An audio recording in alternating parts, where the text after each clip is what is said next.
Ground पर मौजूद हैं और ग्राउंड पर मौजूद होकर के क्या कुछ लोगों की तरफ से प्रतिक्रियाएं हैं इसको लेकर के, उसकी पूरी जानकारी वो हमें देंगे। तो इन सबके साथ सबसे पहले तस्वीर जो है भोपाल की दिखाएंगे, क्योंकि बड़ी खबर वहीं से आ रही है कि वक्फ बिल के समर्थन में महिलाएं जो हैं, खासतौर से मुस्लिम समुदाय की महिलाएं जो है वो उतरी हैं सड़कों पर, हाथ में पीएम मोदी की फोटो लेकर के वो बिल का समर्थन करते हुए दिखाई दे रही है। और मुझे लग रहा है कि देखिए वो दिन भी याद आ रहा है शिवम, यहां पर जब 3 तलाक को लेकर के बात सामने आई थी, उस समय भी महिलाओं ने बहुत सपोर्ट किया था। और आज वापस से देखिए वक्फ बिल को लेकर के यहां पर समर्थन करते महिलाएं जो है हाथों में बैनर लेकर के हैं और थैंक यू मोदी जी लिखी हुई है कई जगह पर, तो और वी सपोर्ट मोदी जी, यानी जो फैसला इनकी तरफ से लिया जा रहा है उसको लेकर के सपोर्ट करते हैं। ये भोपाल से तस्वीर जो है वो सामने, इसमें ये कहना होगा कि भाई जो बीजेपी सरकार है, एनडीए सरकार है, उसने अगर उनका कोर वोट बैंक अगर देखा जाए तो उसमें मुस्लिम महिलाएं भी अहम है कि उनके हितों के लिए कई फैसले लिए गए। ट्रिपल तलाक का जिस तरीके से आपने जिक्र किया, उसी के साथ साथ आपको यह भी समझना होगा कि सरकारी स्कीम्स का, सुविधाओं का जो लाभ कोई उठाता है तो सबसे पहले घर की जो गृहिणियां होती है उनको वो लाभ पहुंचता है, चाहे वो गैस सिलेंडर की बात हो, चाहे वो प्रधानमंत्री ग्राम आवास योजना की बात हो, चाहे तमाम ऐसे मुद्दों की, सरकारी सुविधाएं, सरकारी अस्पताल। तो इस बार भी इनको पता है, क्योंकि इसमें एक महत्वपूर्ण चीज आपको ये समझनी पड़ेगी कि भाई इसमें महिला मेंबर की भी बात जो है वो बिल्कुल। देखिए एआईएमआईएम के जो प्रमुख है असदुद्दीन ओवैसी, वो जंतर मंतर पर पहुंचे थे उस दिन जो प्रदर्शन हो रहा था शिवम, और उस दिन उनकी तरफ से ये कहना था कि महिला मेंबर तो पहले भी थी भाई, तो इस बार आपको क्या मतलब मुश्किलें क्यों आ रही हैं? अभी भी अगर महिला है और उनको ये एक प्रावधान दिया जा रहा है, कानूनी तौर पर अधिकार दिया जा रहा है, तो फिर आपको दिक्कत कहां आ रही है, ये बड़ा सवाल है। एक रूढ़िवादी सोच वाले लोग जो हैं, कि अभी पिछली चर्चा में भी हमारे साथ मेहमान बैठे थे, वो कह रहे थे कि जो बड़े नेता हैं, जो अमीर नेता हैं, वो इसका फायदा उठा रहे थे। वक्फ एक तरीके से उनकी अपनी संपत्तियों को कई गुना करने का साधन बन गया था, अब ये उन पर नकेल कसी जाएगी। देखिए गरीब मुसलमान जो है, जहां तक मुझे समझ में आता है, गरीब मुसलमान इससे परेशान नहीं है, परेशान वो है जिनकी असीमित संपत्ति बन गई इन असीमित शक्तियों के कारण। बिल्कुल, और वही अधिकार जो है अब कम होने जा रहे हैं, और यही अधिकार जब कम हो रहे हैं तो यहां पर देखिए उनकी नाराजगी सामने आ रही है। और यही हमें जुमे की नमाज के दिन देखने को मिला कि देखिए खुद आप जब इबादत के लिए जा रहे हैं तो आप काली पट्टी बांध करके जा रहे हैं। ये ऐसा पहली बार हुआ है भारत के इतिहास में, और इसी के साथ ईद के दिन भी आप काली पट्टी बांध करके जाते, विरोध आप दर्ज यहां पर करा रहे हैं, और तमाम लोगों की प्रतिक्रियाएं भी सामने आ रही हैं। कुछ मेहमान भी हमारे साथ शिवम देखिए यहां पर जुड़ चुके हैं, हम उनसे तारुफ कराएंगे, लेकिन उससे पहले हम सीधे यहां पर मध्य प्रदेश की जो स्टेट हेड है मुक्ता पाठक, उनका रुख कर लेते हैं। मुक्ता, तस्वीर जो वहां से सामने आ रही है वो तस्वीर जो है एक अलग ही तस्वीर है। अब तक हमने सिर्फ विरोध प्रदर्शन की तस्वीर देखी है, काली पट्टी बांध करके लोग सड़कों पर उतरे वो तस्वीर देखी है, लेकिन इसके साथ ये तस्वीर कुछ अलग ही स्थिति, कुछ अलग ही चीजों को बयां कर रही है कि देखिए महिलाओं का सपोर्ट है इस बिल को। महिलाओं ने मोर्चा संभाल लिया है। जी बिल्कुल, बहुत ही एक तरह से हम कह सकते हैं कि सुखद तस्वीर है। जितने भी विरोध प्रदर्शन हम लगातार देख रहे हैं, ईद के समय से हमने जैसे देखा काली पट्टी बांध के जो है ईद की नमाज अदा की गई, उस दिन से हम लगातार देख रहे हैं, विरोध देख रहे थे। तो आज जो ये तस्वीरें आ रही हैं जिसमें महिलाएं हैं, कई बुजुर्ग महिलाएं हैं, सब अपने घर से निकल के थैंक यू मोदी जी कह रही हैं, और जिस तरह से वो इस बिल का सपोर्ट कर रही हैं, एक बड़ी अच्छी, एक पॉजिटिव जो हम कह सकते हैं, पॉजिटिव जो है ये जो शुरुआत है इस वक्त भोपाल से, एक पॉजिटिव शुरुआत की ओर है।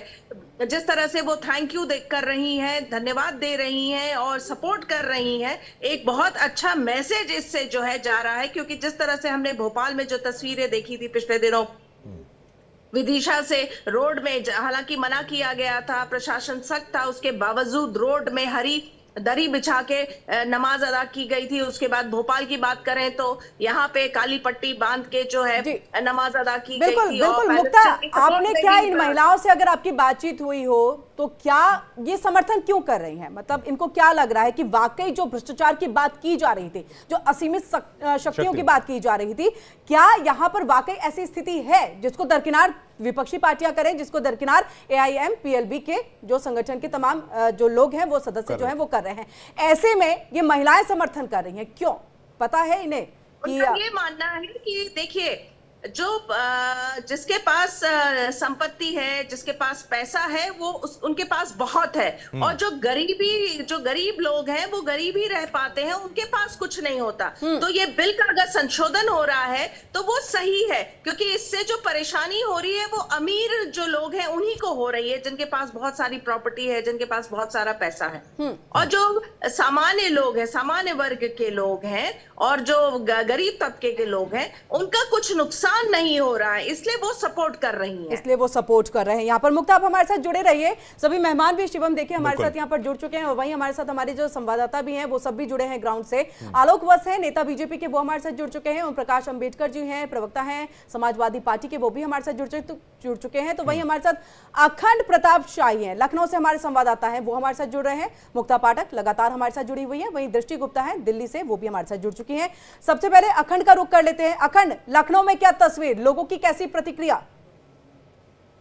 देखिए, लखनऊ में अभी जो प्रतिक्रिया मिल रही है, क्योंकि यहाँ पे दो खेमे हैं, एक सुन्नी वक्फ बोर्ड और दूसरी तरफ शिया वक्फ बोर्ड। ये दोनों ही बोर्ड ऐसे हैं, ये दोनों ही खेमे ऐसे हैं जो इस तरीके से, एक तरीके से देखा जाए तो इसका विरोध करते हुए ही नजर आ रहे हैं। संशोधन बिल का वो विरोध कर रहे हैं।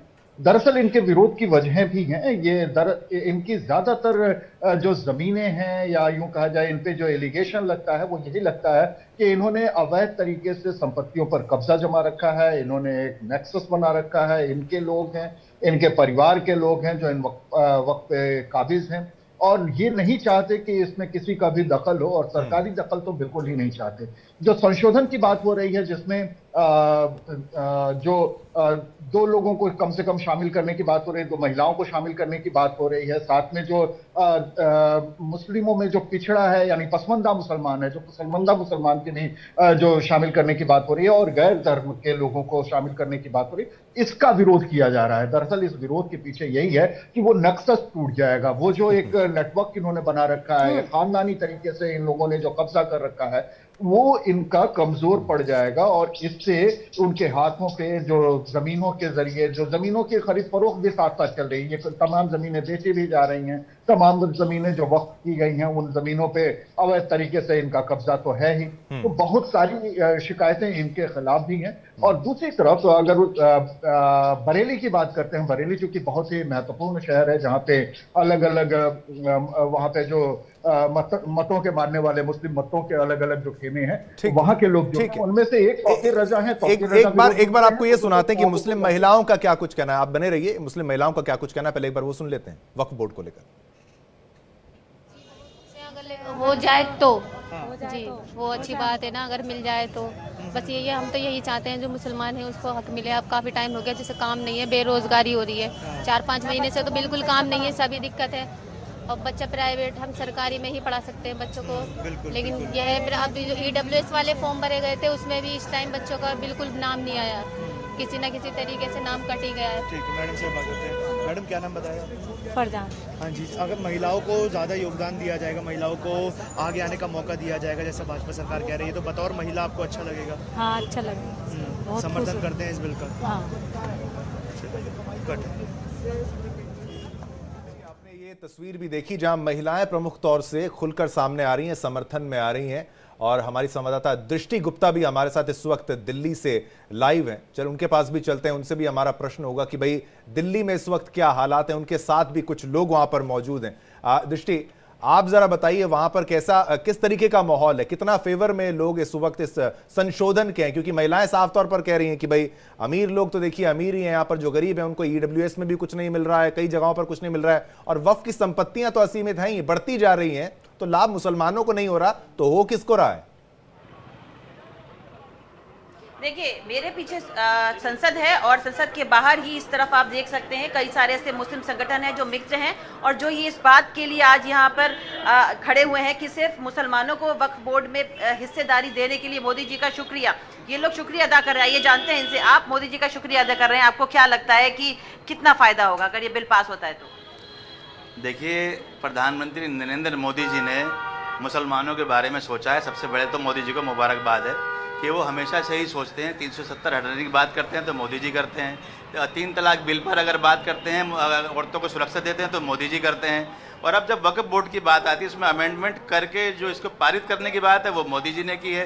तो जाहिर सी बात है मुस्लिम समाज को, जो दबा कुचला समाज है, खासतौर पर पसमानदा समाज को इसका फ़ायदा मिलने वाला है, क्योंकि जब डिजिटल हो जाएगा, इमारतें संरक्षित हो जाएंगी, मस्जिदें संरक्षित हो जाएंगी, और जो ज़मीनें हैं जो अशराफ तबके के पास करोड़ों की ज़मीनें, अरबों की ज़मीनें उन्होंने खा रखी हैं, उस पर कब्जा करके बैठे हैं, सांप की तरह कुंडली बनाकर बैठे हैं, उनसे निजात मिलेगी, और कहीं ना कहीं उन ज़मीनों का फ़ायदा और उसकी आमदनी पसमानदा समाज को, मुस्लिम समाज को मिलने वाली है। उसकी शिक्षा मजबूत होगी, उसका रोज़गार मजबूत होगा। जो आज तक कांग्रेस ने रेहड़ी पटरी का जो रोज़गार दिया था उससे हमें निजात मिलने वाली है, हमें ऐसी उम्मीद है। तो आपको लगता है कि इस विधेयक में संशोधन बहुत ज़रूरी था, और जो लोग इसका विरोध कर रहे हैं उनको क्या लगता है, क्या मंशा रही हो? देखिए, जो लोग विरोध कर रहे हैं वो वास्तव में देश का हित नहीं चाहते हैं, और दूसरी बात कि संशोधन जरूरी है, क्योंकि संशोधन समय की डिमांड है, प्रवृत्ति है कि जिस तरह से समय आगे बढ़ता है हर चीज़ में संशोधन बहुत आवश्यक है। और इस बिल में भी जो संशोधन हो रहा है, निश्चित तौर पर इससे देश के जो मुसलमान हैं, गरीब तबके के मुसलमान हैं, उनको भी साथ लेकर सरकार चलने की योजना बना रही है। और जिस तरह से हमने देखा है 2013 से जब से भारतीय जनता पार्टी की सरकार आई है, मोदी जी की सरकार आई है, सबका साथ सबका विकास, तो इस विकास में मुसलमानों को भी बराबर का हक मिला है। हर मुद्दे पर उनके विकास की और उनके उद्धार की ही बात की गई है, चाहे 3 तलाक का मैटर हो या महिलाओं के, हमारी मुस्लिम बहनों का कहीं भी जो प्रताड़ित की जा रही हैं, ऐसी कई योजनाएं हैं। तो उसमें सरकार ने सबका साथ सबका विकास जो नारा दिया था उसको अगर ये बिल पास हो जाता है तो क्या आपकी आगे की योजनाएं हैं? देखिए, योजनाएं तो मैं बता दूं आपको, जो पिछड़ापन है मुसलमानों का ओबीसी वर्ग से, तो 1995 में जो एक्ट हमारा जो बना था इसके वक्फ बोर्ड के लिए, तो उसमें ये था कि जो ओबीसी वर्ग से जो दबे कुचले मुसलमान हैं वो उनके लिए फ़ायदा पहुँचे, उनके जन कल्याण के लिए वो हुआ। तो उसके बाद में देखने को ये मिला कि मुसलमान तब से अब तक और पिछड़ा रहा।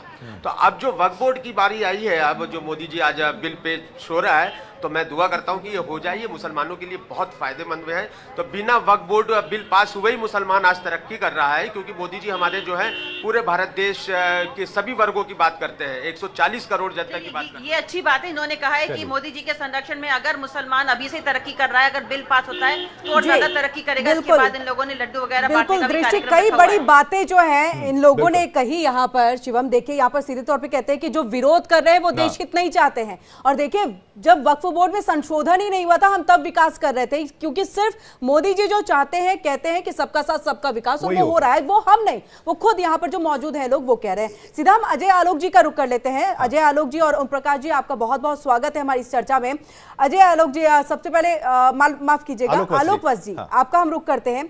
आलोक वत्स जी, जो नंबर की एक बाधा थी वो बाधा अब दूर हो गई है, नीतीश और नायडू साथ आ चुके हैं, कंफर्म? बिल्कुल कंफर्म है। जो भी देश हित में, मुसलमानों के हित में पार्टियां हैं वो सब आज जमकर इस बिल के पक्ष में वोट करेंगे, और कहीं से कोई छंसा नहीं है, ये बिल मजबूती से पास होगा। और जो गरीब मुसलमान हैं, यतीम हैं, बेवा हैं, असहाय हैं या विकलांग हैं मुसलमान, उनका आने वाला भविष्य सुनहरा होगा। इस बिल में वही प्रावधान लाए गए हैं कि माफियाओं से मुक्ति मिले, और जिन लोगों ने जमीन हथियाकर अपना कर लिया है उससे भी मुक्ति मिले, सरकार की जो जमीनों पर इन्होंने दखल कर लिया है उससे मुक्ति मिले, गरीब मुसलमानों का जो जबरन इन्होंने जमीन हथिया ली है उससे मुक्ति मिले।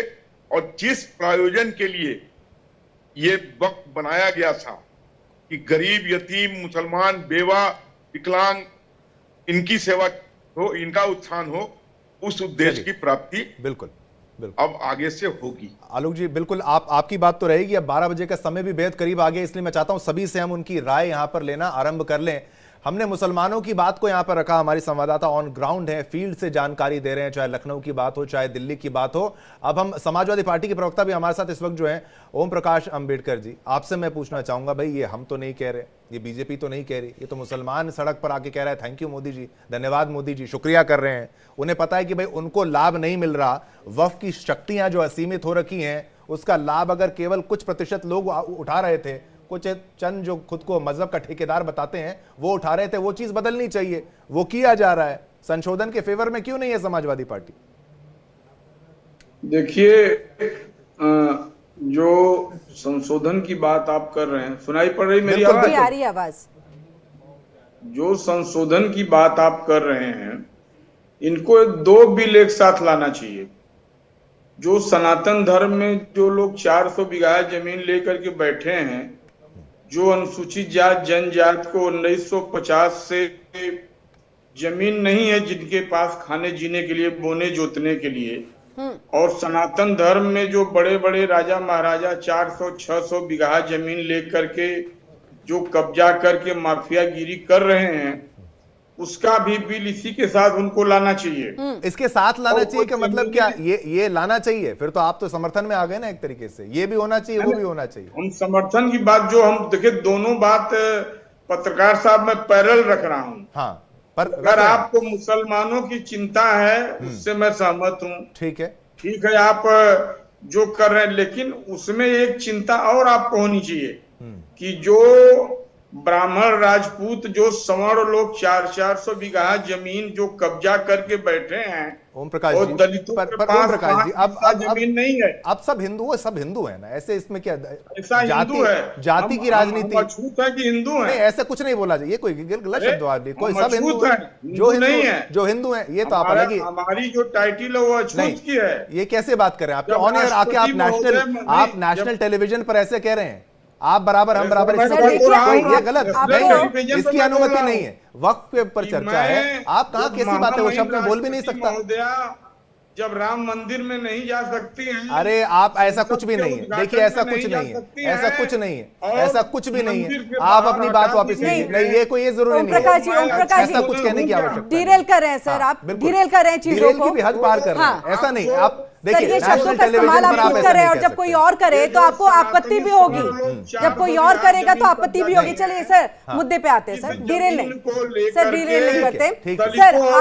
आप ये बताइए। अरे आप देखिए, आप कहीं कुछ और ही मुद्दे पे आ गए हैं मुझे लगता है। देखिए ओम प्रकाश जी, ऐसा नहीं, ऐसा कुछ नहीं, ऐसा तो नहीं है कि कहने के लिए कुछ है नहीं बचा आपके पास। हिंदू है, उसमें कोई जाति का भेद आप मत डालिए। आप मत डालिए, बात पे आप आग मत लगाइए। अब लग रहा है कि आप अपने पॉइंट पे आ रहे हैं। अब अपनी बात को आप रखिए। टेलीविजन में हजारों लाखों करोड़ों लोग देखते हैं। मैं इस बिल का विरोध करता हूँ। ये बाबा साहब अम्बेडकर के संविधान के अनुसार बिल नहीं है। कैसे नहीं है? ये बिल संवैधानिक नहीं है। कैसे नहीं है? कैसे नहीं है? बाबा साहब अम्बेडकर की बात कर रहे हैं। अम्बेडकर जी को याद करें तो उनकी बात भी याद रखिए ना। उन्होंने तो क्या कुछ कह दिया था। उन्होंने तो ये कह दिया था कि भाई बंटवारा अगर हुआ है तो मुसलमान वहां चले जाते। जो अम्बेडकर साहब जिन्होंने संविधान लिखा, अधिकार दिया है। आप अगर जमीन के बंटवारे की बात करते हैं, आप लैंड डिस्ट्रीब्यूशन की बात कर रहे हैं, वो एक अलग विषय है, उसके ऊपर चर्चा आप अलग करिए। वक्फ के ऊपर जो लैंड ग्रैबिंग है, ये कब्जे की बात है, यहां पर असीमित शक्तियां। ये तो आप एक बात बताइए, आपको फिर से मैं समझाता हूं, बार-बार मुझे समझाना पड़ता है। किसी भी मुस्लिम अवैध जमीन किसी भी बोर्ड को अगर ये शक्ति हो आपकी जमीन पर कब्जा करे, वो कब्जा ठोक दे, उसके बाद आपको उसके पास जाके बताना पड़े नहीं ये तुम्हारी नहीं मेरी जमीन है, और उसी को प्रूफ करना पड़े, वो गलत है, उसको बदला जा रहा है। और आप उनके फैसले को कहीं और आप उनके फैसले को कहीं और उसका दावा भी नहीं कर सकते। उसके लिए याचिका भी दायर नहीं कर सकते। इसका मतलब सरकार कमजोर है, वो सरकार कमजोर नहीं पा रही है। सरकार, पिछली सरकारों ने इतनी शक्ति दे दी, इतना शक्तिशाली उसको बना दिया कि भाई वो कानूनी कर दिया कि भाई वक्फ ट्रिब्यूनल के पास जाके ही आप अपना विरोध दर्ज कराइए। अब अगर वक्फ ट्रिब्यूनल के पास जाएंगे, वो थोड़ी ना कहेगा ये जमीन मेरी नहीं है। जो दावा ठोक रहा, मान लीजिए आप मेरी जमीन पर दावा ठोकते हैं, तो आपको मेरे पास आके मुझे साबित करना है या मुझे आपके पास जाके साबित करना है, ये कानून थोड़ी ना है। फिर कोर्ट किस बात का? अब कोर्ट को लाया गया है, कोर्ट में आना। अब तो आप खुश हैं, आप ही की बात थी ना कि जमीन दे दी, वो दे दी, फला फला बात आप कर रहे थे। अब अगर कानून के हिसाब से, संविधान के हिसाब से चलेगा, बाबा साहब अम्बेडकर के हिसाब से अगर देश चलेगा तो सही है ना? नहीं, संविधान का अनुपालन होता, सभी सांसदों की सहमति होती। लोकसभा में हमारे पार्टी के सांसद, सर जेपीसी का गठन किया गया ना सर। देखिए आप लोग नहीं, जब उसको 8 अगस्त 2024 को संसद में पेश किया गया, हंगामा हुआ, विपक्ष नहीं तैयार, जेपीसी के पास भेजा गया। आपके सदस्य यानी कि विपक्ष के सदस्य भी उस कमेटी में रहे, फिर भी कह रहे हैं कि सर आपकी बात को नहीं रखा गया। आज भी मौका है 8 घंटे का, 8 घंटे का सर। और उसके बाद भी आप ये कह रहे हैं कि आप अपनी बात नहीं रख सकते पटल पर। सर पटल की तो बात रखने के लिए 8 घंटे का वक्त दिया गया ना। मैडम ये बताइए, क्या विपक्ष में पढ़े लिखे सांसद नहीं हैं? बिल्कुल है। क्यों विरोध कर रहे हैं? इस पर तो भी मीडिया को एजुकेशन और अनएजुकेटेड होने का क्या मतलब है सर? आप बातों को कहां से कहां ले जा रहे हैं, डिरेल कर रहे हैं सर, समझ में नहीं आ रही है आपके एक्चुअल में मुद्दे क्या है, प्रॉब्लम आपको कहां है इससे? एक बार मुझे लगता है कि शायद ही थोड़ा विषयांतर करने का प्रयास कर रहे हैं। बिल्कुल। आप अंबेडकर जी मुझे ये बताइए कि भाई आप कह रहे हैं कि भाई उनको पढ़े लिखे नहीं है, भाई 36 बैठकें हो गई, 90 से 92 लाख ईमेल्स आ गए, 280 से ज्यादा स्टेक होल्डर हैं, इतनी ज्यादा जमीन है, ये तो इतनी ज्यादा जमीन क्यों है? आपको तो ये प्रश्न करना चाहिए जिस तरीके से आपने शुरुआत की, इतनी ज्यादा कि भाई रेलवे डिफेंस के बाद। मैं ये कहना चाहता हूँ, एक लाइन मोटा मोटी समझ लीजिए। आप दलितों के भी साथ है, चलिए मैं आपकी बात से सहमत हूं। लेकिन इनके पास जो बहुमत है ये कर लें, कल सरकार बदलेगी तब संविधान प्रदत्त हो जाएगा।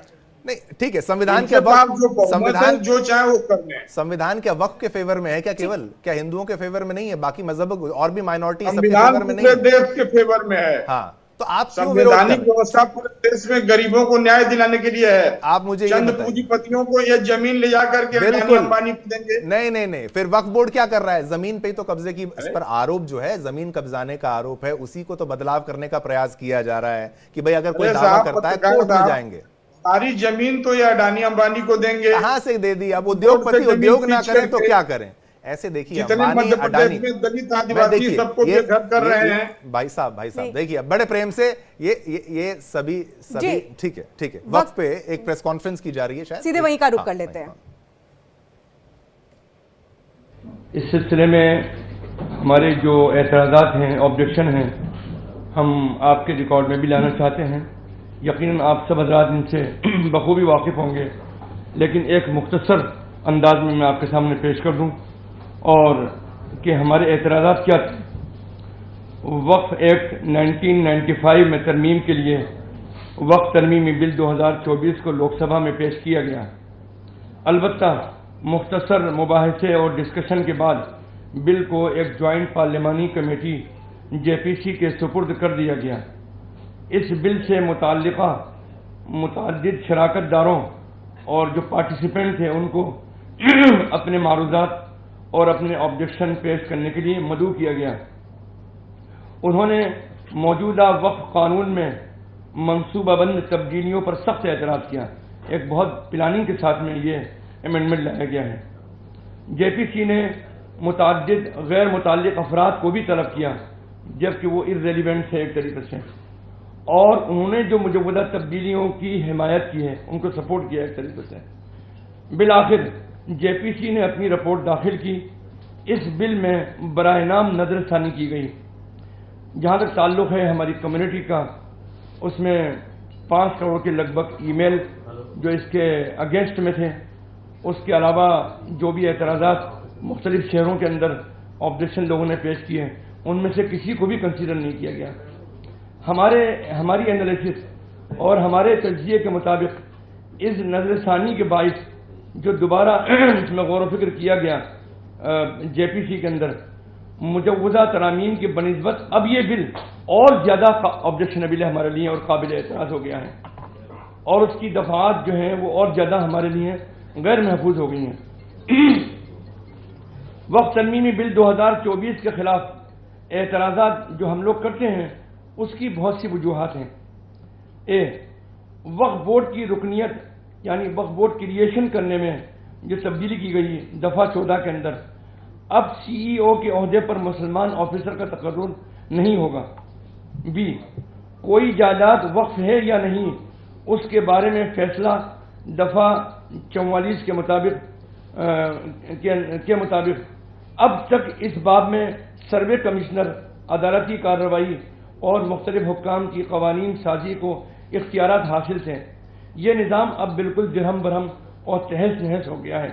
इस तरमीम के बाद वक्फ का इंतज़ाम अब मुसलमानों के हाथ से ले लिया गया है और इसको हुकूमत के हवाले कर दिया गया है या ऐसे इदारे के सुपुर्द कर दिया गया है जो कि बुनियादी तौर पर मुसलमानों का इदारा नहीं है।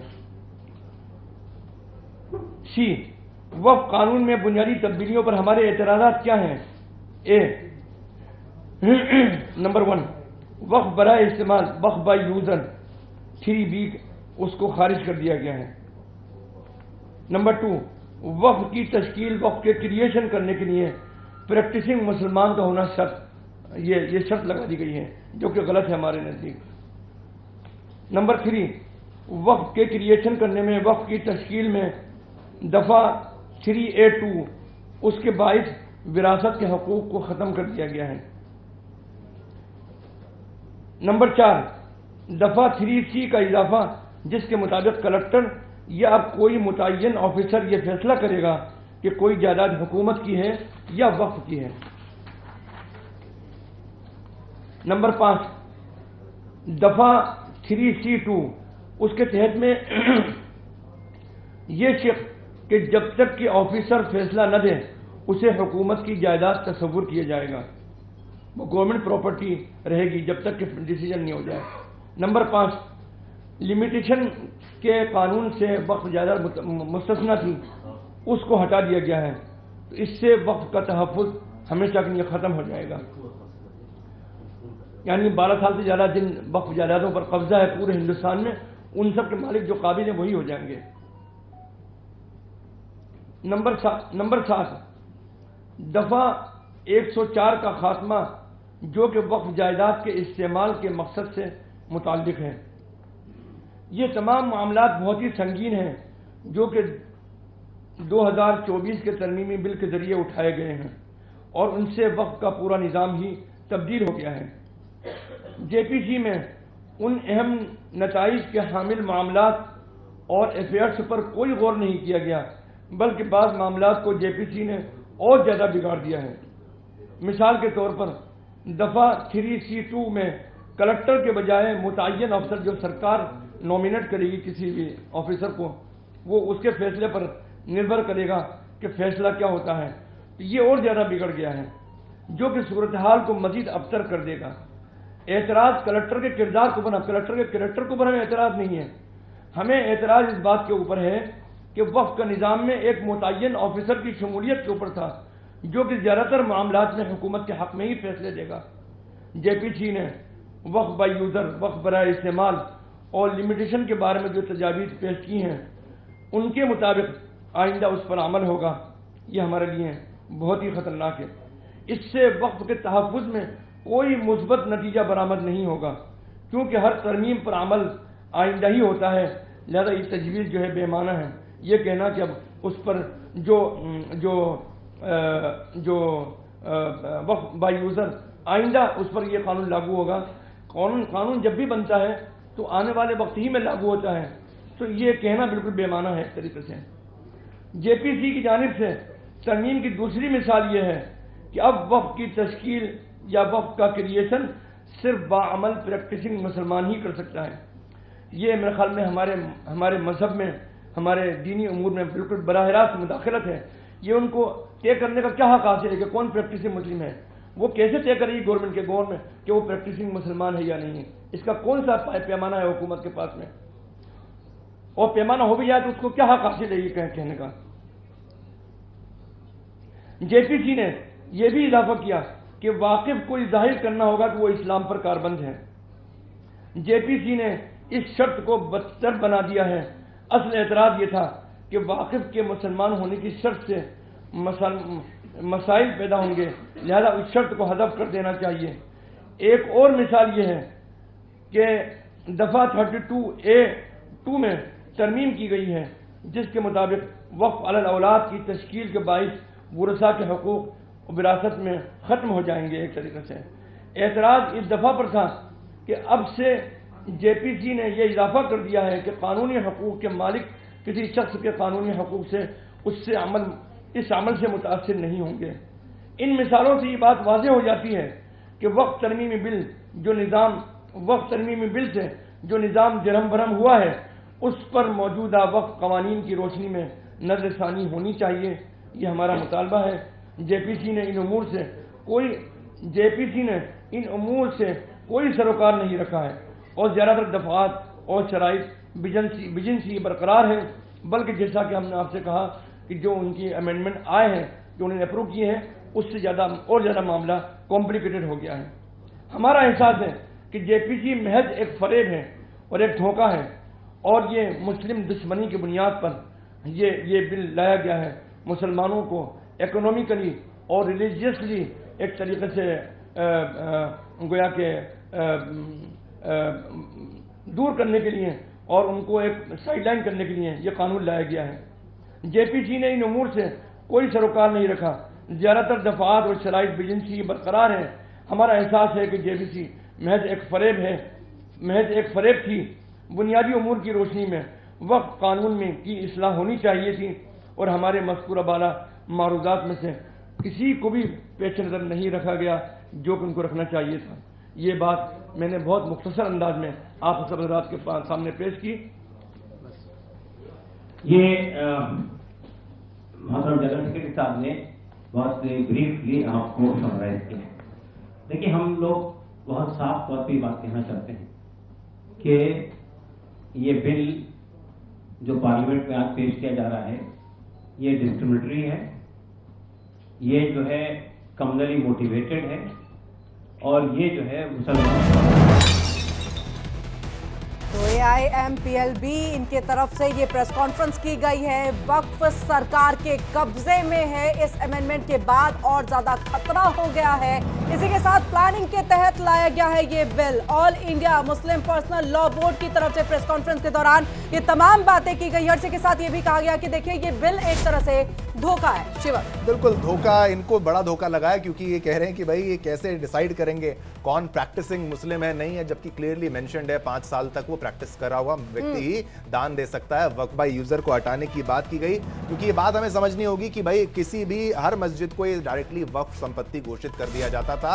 अब उन चीजों में थोड़ा बदलाव है और जैसे कि आम जनता कह रही है उनको परेशानी इसी बात से है जो कि अमीर जो यहाँ पर कुछ ठेकेदार बैठे हुए हैं उनको लग रहा है कि उनकी संपत्ति चली जाएगी। तो प्लानिंग के तहत लाया गया ये बिल। AIMPLB जो कह रहा है अपना विरोध वो दर्ज करा रहा है, उसको कराना भी है, लाजमी है, वो कराने वाला था भी।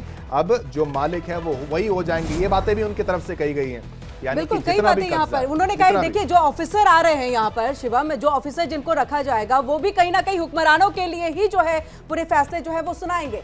और चलिए हम सीधे चर्चा के लिए फिर से अपना रुख कर लेते हैं और हमारे साथ आलोक वत्स जी लगातार जुड़े हुए हैं, वहीं हमारे साथ ओम प्रकाश जी भी लगातार जुड़े हुए हैं। ओम प्रकाश जी से पहले हम आलोक जी का रुख कर लेते हैं। आलोक जी, सीधे तौर पर देखिए कहा गया है कि ये जो अमेंडमेंट आ रहा है कहीं ना कहीं इसी से सबसे ज्यादा दिक्कत है क्योंकि ऑफिसर जो आएंगे वो हुक्मरानों के जो है पक्ष में फैसले पूरा देंगे, हमारे लिए कुछ नहीं रहेगा। देखिए, ये वक्फ बिल समय की मांग थी। जिस पर्पस के लिए वक्फ बोर्ड बनाया गया था वो अपने लक्ष्य से बहुत दूर जा चुका था।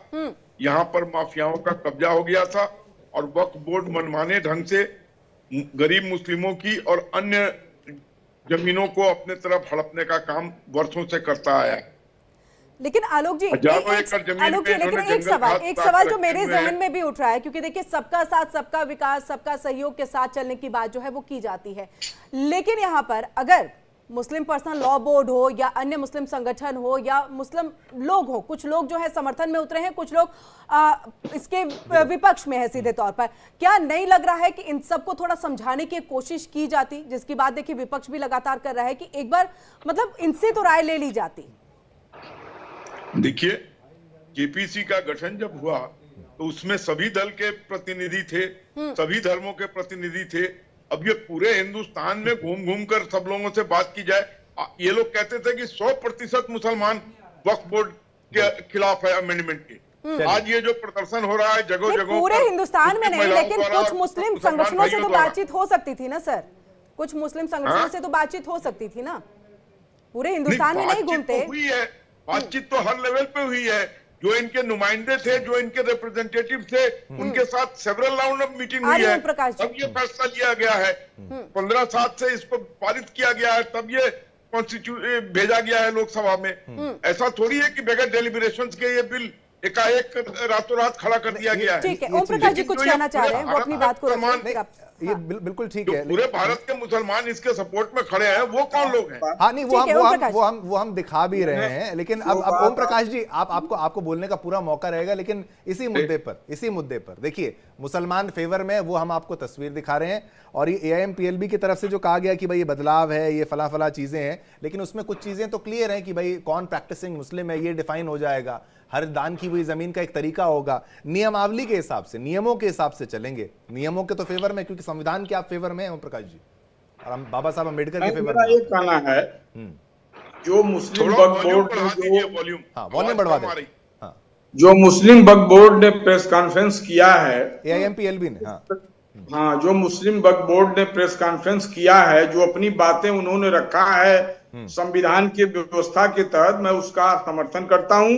हमारे राष्ट्रीय अध्यक्ष माननीय अखिलेश यादव जी ने भी कहा कि ये बिल जो आत्मघाती है और संविधान विरोधी है। ओम प्रकाश जी सही गलत नहीं देखेंगे, उन्होंने बोल दिया, प्रेस कॉन्फ्रेंस कर दिया, आपने समर्थन दे दिया, आप तो पहले भी समर्थन ही दे रहे थे, आपने ये नहीं देखा कि देश हित में क्या है क्या नहीं है। कारण बताइए, कारण इस बिल का हम समर्थन नहीं करते हैं। नहीं, आप देखिए ओम प्रकाश जी बड़ी सिंपल भाषा में ये कह रहे हैं कि भाई आप मेरा विरोध अगर करेंगे तो मुझे कुछ कारण बताएंगे ना, मैं आपका विरोध करूंगा तो कोई कारण आपको बताऊंगा। कारण ये है कि ये बिल जो है आम सहमति से नहीं लाया गया है। कैसे नहीं लाया गया? अब आप एक बात जल्दी में लाया गया है। जल्दी में भी कैसे? कब लाए? क्यों अगले 100 साल बाद लाए, 10 साल बाद लाए, 20 साल बाद? 100 साल की बात हम नहीं कर रहे हैं। ऐसे ही टाल के कई विषय टाल दिए गए और टल जाता है, सरकार टल जाती है, चली जाती है। की सहमति से लाना ये बिल संविधान विरोधी है। देखिए आप कह रहे हैं बिजनेस एडवाइजरी की बैठक हुई थी ना, आप तो सहमति तब भी नहीं बना पाए। बैठकों पे बैठ के होती है। किरण रिजिजू ने कहा कि देखिए हम समय हम बढ़ा देंगे, अगर जरूरत है तो बढ़ा दी जाएगी, समय को बढ़ा दिया जाएगा। 8 घंटे हैं, आप 12 घंटे की मांग कर रहे हैं। तो चर्चा तो करेंगे ना, बातचीत तो करेंगे। मेरा ये कहना है कि लोकसभा में जितने सांसद इस बिल का विरोध कर रहे हैं, क्या वो अनपढ़ लोग हैं? वो भी तो पढ़े लिखे लोग हैं। बार पढ़ाई लिखाई अनपढ़ वाली बात करते हैं। आपको क्या लग रहा है सर, जो मुस्लिम संगठन अभी समर्थन भी कर रहे हैं वो अनपढ़ है? इस बिल का विरोध करते हैं मैडम, पार्लियामेंट में हम इस बिल का विरोध करते हैं, चैनल पर। यह बिल कॉन्स्टिट्यूशनल नहीं है, बाबा साहब अम्बेडकर के। तो आप फिर एक चीज का सपोर्ट कर रहे हैं। हमारे राष्ट्रीय अध्यक्ष माननीय अखिलेश यादव जी ने इस बिल का विरोध किया। आप एक चीज का सपोर्ट कर रहे हैं, मेरी तो सुन लीजिए।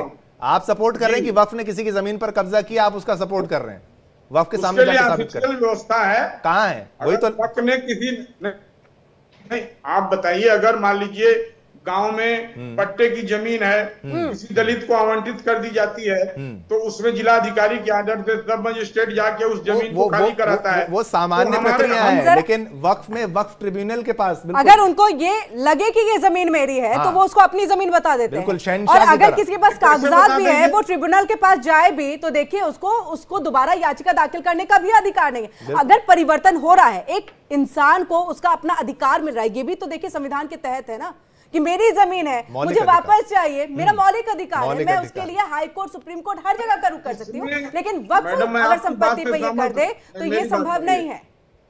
मैडम, मैं आपकी बात से सहमत हूँ, लेकिन पॉलिटिकल एग्रीमेंट तो होना चाहिए, पॉलिटिकल सहमति तो होनी चाहिए। सहमति इसीलिए कह रहे हैं ना कि विपक्ष तो देखिए विरोध करता है, नाम का विरोध है, बिल्कुल साफ। आप भी जिस तरीके से विरोध कर रहे हैं, आप पॉइंट नहीं बता रहे हैं, आप कह रहे हैं अच्छी चीजें हो रही हैं। वक्फ बोर्ड अगर हटा दिया जाए तो आप विरोध कीजिए, बिल्कुल हम आपके सहमत में कि भाई हटा क्यों रहे हैं आप? हटाया तो नहीं है ना? वैसे तो हम कहते हैं वक्त की कमी, आवश्यकता वक्त की कमी। आलोक जी का सीधा रुख कर लेते हैं। Quick comment.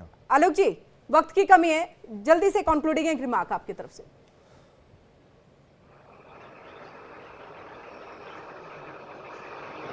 देखिए ओम प्रकाश जी ये कह रहे हैं कि सामंजस्य नहीं बिठा पाए पॉलिटिकल पार्टीज के साथ।